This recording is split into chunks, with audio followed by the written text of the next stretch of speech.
During 1917, due to the Russian Revolution and subsequent civil war, the Russian army in the Caucasus had ceased to exist. The Russian Provisional Government's Caucasus Front formally ceased to exist in March 1918. Meanwhile, the Committee of Union and Progress moved to win the friendship of the Bolsheviks while signing the Ottoman-Russian Friendship Treaty January 1st, 1918. On the 11th of January 1918, however, the Special Decree on Armenia was signed by Lenin and Stalin, which armed and repatriated over 100,000 Armenians from the former Tsarist army to be sent to the Caucasus for operations against the Ottomans' interests. On the 20th of January 1918, Talat Pasha entered an official protest against the Bolsheviks' army in Armenian army legions and replied, The Russian leopard has not changed its spots. The Bolsheviks and the Armenians would take the place of Nikolai Nikolaevich Yudenin, Russian Caucasus army. The exclusion of German officers from the Caucasian Army of Islam was deliberate. By the end of 1917, Enver Pasha concluded that the Germans and the Ottoman Empire did not have compatible goals after the fall of the Russian Empire and the collapse and the Civil War. This feeling was confirmed by the terms of the Treaty of Brest-Litovsk, which was very favorable to the Germans and overlooked the goals and the interests of the Ottomans. Enver looked for victory when the Russians left the Caucasus.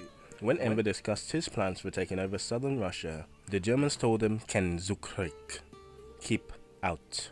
On the 10th to the 24th of February 1918, the pro-Bolshevik Senate of Tislavs adopted a Declaration of Independence, proclaiming the Transcaucasian Democratic Federative Republic.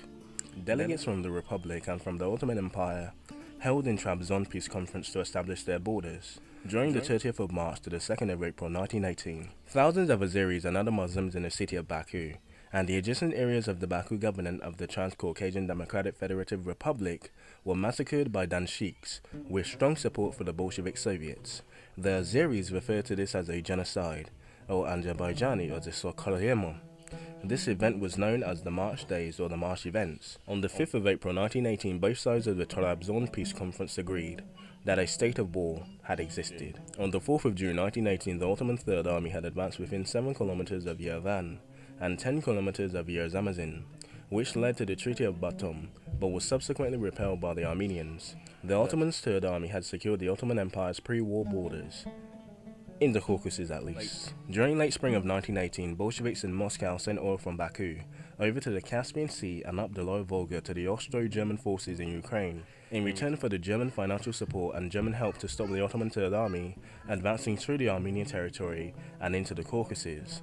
The Third Army's objective was to take and occupy the railroads and pipelines which ran from Batumi through Tiflis to Baku. Later, the Bolsheviks, through the 20th of May Treaty of Poti, recognized the Georgians' independence under German control and allowed Germany to have 25% of oil from Baku.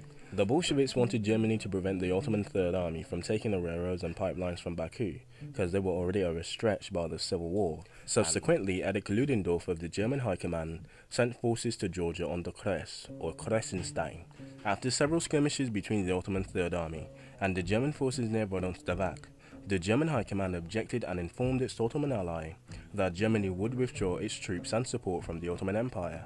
Erich Ludendorff sent Hans von Schleck to Batumi to confront with Enver Pasha about this situation. This led to Vahid Pasha being sacked from the head of the Ottoman Third Army. The Ottoman Empire's objective shifted from taking the railroads and pipelines to taking and occupying Baku and its nearby oil fields. The purpose of the Caucasus Army of Islam was to mobilize Muslim supporters in Trans-Caspian and Caucasus regions like Azerbaijan. Nadu Pasha came to Yuzi Yabetpol, present-day Ganya, on the 25th of May 1918 and began to organize the Army of Islam.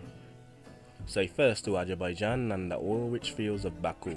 With the march of an Ottoman-supported army to Baku, the Bolshevik Soviets fled to Astrakhan, which left Baku to be defended by SRs such as Armenia, and then later the British General Dunstable's forces of 1,000, also known as Dunster Force. Chief of the British military mission to the Caucasus, Major General Lionel Charles Dunstable, reached Baladi al-Zali in mid-February and organized a small military force called Dunstable, filled with Russians, Cossacks and Azeris. Of course you have the Australians, the New Zealanders, the South Africans, and of course the Rhodesians, with some Indians as well. The British authority was concerned about the advance of either the Germans or the Ottoman forces to the Baku oil fields, and began to send reinforcements to Dunster Force in June 1918. Of course, the British wanted some of that sweet black oil pie as well. Although most of the oil fields were owned by Azerbaijanis, and less than 5% were owned by Armenians, most of the production, distribution rights, refineries, and all that other stuff that goes with oil in Baku were owned by foreign investors, primarily the British. So British interests in the region, time to protect it. The Islamic Army of the Caucasus began to attack Hill 905 on the 31st of July in the northwest of Baku, but failed to get the hill and halted their attack on the 2nd of August. Major General L.C. Dunstable coordinated future combined operations with the Cossack forces commanded by Colonel Lazar Bahekov and sent about 300 British soldiers to Baku, and they arrived on the 5th of August. The Islamic Army of the Caucasus launched a second attack on Hill 905 on the 5th of August. This attack failed again, and they lost 547 officers and soldiers. The last attack of the Ottoman Empire and the last attack of the Islamic Army of the Caucasus on Baku began at 1 AM on the 14th of September.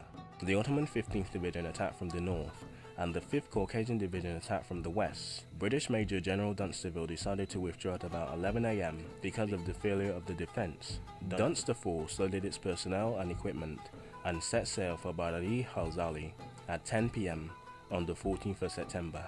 The Army of Islam took Baku on the 15th of September and sent a telegram announcing the capture of Baku to Enver Pasha on the 16th of September. The last great defense. The 15th Division advanced northwards towards the Caspian coast, encountered the local resistance in front of Derbent, and spotted advanced on the 7th of October. The division restarted attack on Derbent on the 20th of October and occupied the city on the 26th of October. The division continued to advance northwards and arrived at the gate at Prestok, present-day Makalahala, on the 28th of October and occupied the city on the 8th of November. And that was the last great attack of the Islamic Army of the Caucasus. So first, the end, the dissolution, and the final thoughts of the Army of Islam in World War I. So firstly, Enver Pasha's gambit to take Baku's oil fields failed when British forces advanced into Syria, and also when Bulgaria capitulated to the Entente powers in September 1918. The Ottoman army had few forces to defend either Syria or Constantinople.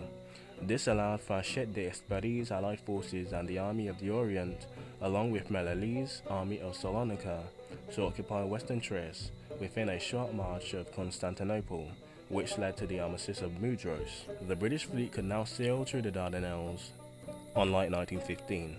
The Ottoman forces had to withdraw from Baku, allowing the Bolsheviks to regain not only the control of the oil fields, but also the Yasar of Azerbaijan, but also, more importantly, money gained from the oil sales, even though they could not afford grain. But that's beyond speculation. Let's go. Secondly, the subsequent withdrawal of Austrian and German support from southern Russia and the Caucasus, along with the Turkish War of Independence, placed the British and French at odds with foreign policy towards the Turks and the Russians, because of the British and the French supported the Greeks and the Armenians in the fighting against the Turks. The Turks were kept from occupying Baku oil fields during the Russian Civil War. This allowed the Bolsheviks to gain capital from the Baku oil fields, which would be news for the destruction of the British and French support of anti-Bolshevik forces in the Russian Civil War and the Red Terror. And thirdly, neither Pan-Turkism nor Pan-Tunisium would receive support throughout a large army from Turkey ever again.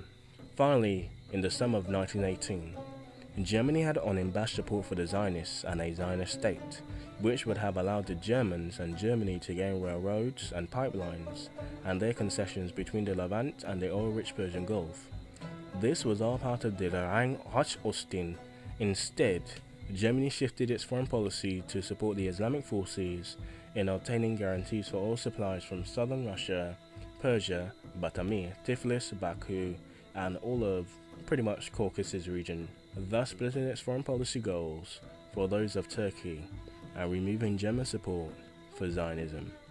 And that is the Army of Islam. I don't know, weird chant, but what a ride, boys. 15 minutes of recording, and this is like what? 15 minutes tops. 15 minutes tops. But I had a lot of fun with it with the Caucasian words. But towards the end, you could pretty much tell that I'm barely breathing. I'm still alive. I'm still alive, boys and girls. But I'm. Whew, that was a ride. Anyway, hope you enjoyed. Ooh, hold on. I gotta get. Hope you learned something. Oh boy, this is gonna be one wild night. Yep, plan to get out of here at 5:30, and it's now 6 o'clock. Not too bad. I could always get some parts and, you know, get the best parts and just skip the other parts that I thought were bad. So, we'll see. Anyway, guys and girls, hope you learned something, and I've not done a Allahu Akbar meme, so this was the only time to do it, but I feel it would be cheesy. So, Allahu Akbar. Nah, it's not worth it.